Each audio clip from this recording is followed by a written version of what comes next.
Hi everyone, this is my week 6 video and I'm actually making it my safety assignment video because I think I have a pretty good topic to talk about this week given the events that have happened at my placement.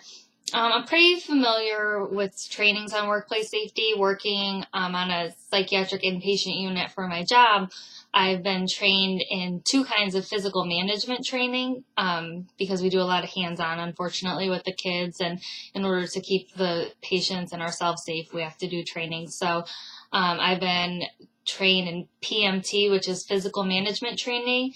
And then at the hospital I work for now, it's NCI, which is nonviolent crisis intervention is what it stands for. So there's a lot of verbal de-escalation skills, working on body language, tone of voice, but it also talks about how to restrain and how to defend yourself and things like that. So it's supposed to be the least restrictive and you don't want to put hands on, it's a last resort. But so I've been trained like that. We've also, given some of the recent events, I know in the safety video we learned about how the new law was passed that social workers are mandated to take training. But I think at my hospital, they actually had a mandatory safety training for all employees just for workplace safety, not just violence concerns, but just safe, like just being safe with, germs and sharing information and things like that. But also if you see something suspicious, reporting it and things like that. So I think it's really important. And I think it's good that we talk about this in seminar as well. At my last placement, I had some safety issues. I worked in my foundation year was in the emergency room at the hospital. So it was on the psych unit. So it was kind of an intense unit, but fortunately it was all out in the open and there was security, right there if we had any problems, and we wouldn't approach anybody that was agitated. The biggest concern I had there was walking out to the parking lot at night because it was kind of far and it's not in a really good area of downtown Hartford. So I would sometimes be escorted to my car. It's also a problem I have at my job. It's across the street is where we park, and I walk out alone because I work like an odd shift. I leave at 7 p.m., which is sometimes it's dark, like nowadays it's dark already, so that's kind of scary. There's supposed to be security out there, but they're not always. My placement now is at, as you know, the middle school, East Hartford Middle School, and then I also am at the alternative high school 1 day a week with my supervisor. In the middle school, I feel really safe there. They take a lot of precautions. The doors are locked at all times. There are a lot of security guards, and there's 2 police officers stationed within the school, and they're always present and always around. And anybody that walks into the school has to enter these 2 front doors and has to pass the security desk. You have to be buzzed in, and any visitor at all has to leave their license the whole time that they're in the school. So up until I think like last week, they were, even though they knew me by name, I still had to leave my license. Now I don't need to leave my license, but I still have to sign in every single day. I have to wait at the security desk and sign in when I get there.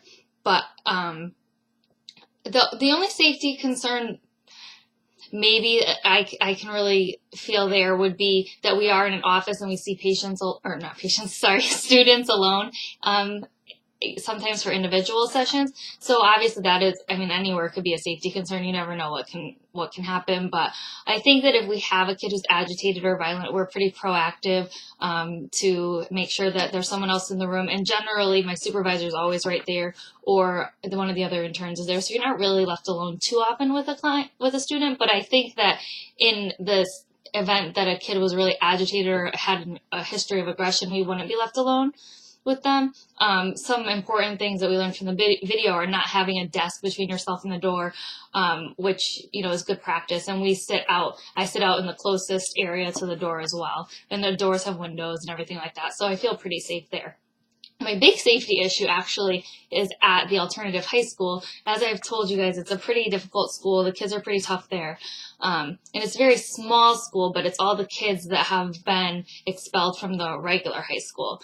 So a lot of them have probation officers, or have a criminal history. So recently what actually happened was one day when we got there, they said the school was in some sort of a unofficial lockdown because there was word that one of the students had a weapon, which was quite scary and an interesting experience for me. Come to find out, basically it was a rumor. The girl didn't really have a weapon on her. But of course, given all the violence that has taken place in schools, it was pretty scary for me, and for all the students, I'm sure. And I don't necessarily know that I agree with how it was dealt with, because I think they didn't take it that seriously. It had what they called an unofficial lockdown, where they tried to keep students in their classrooms and not have them switch classes, but they didn't call the police, and they didn't, have an official lockdown. And I was kind of concerned as to why, which I know you don't want to make something bigger than what it is, but in the same sense, that's a pretty serious threat if a student, they thought she had a weapon. I think the police should have been called probably immediately. But my supervisor thinks the principal didn't want to call the superintendent, and I don't know exactly what ended up happening or why they didn't feel like they needed to take it more seriously. So, and there's a lot of fights at this school. The kids are constantly fighting, and so they don't actually have a police officer stationed there, which is kind of surprising, because they have 2 police officers stationed at the high school or the middle school. So one idea might be to have like one of the police officers stationed at this school, because there's much more violence and problems there. Another thing I thought about was maybe having metal detectors or bag searches when the kids come in. I don't know.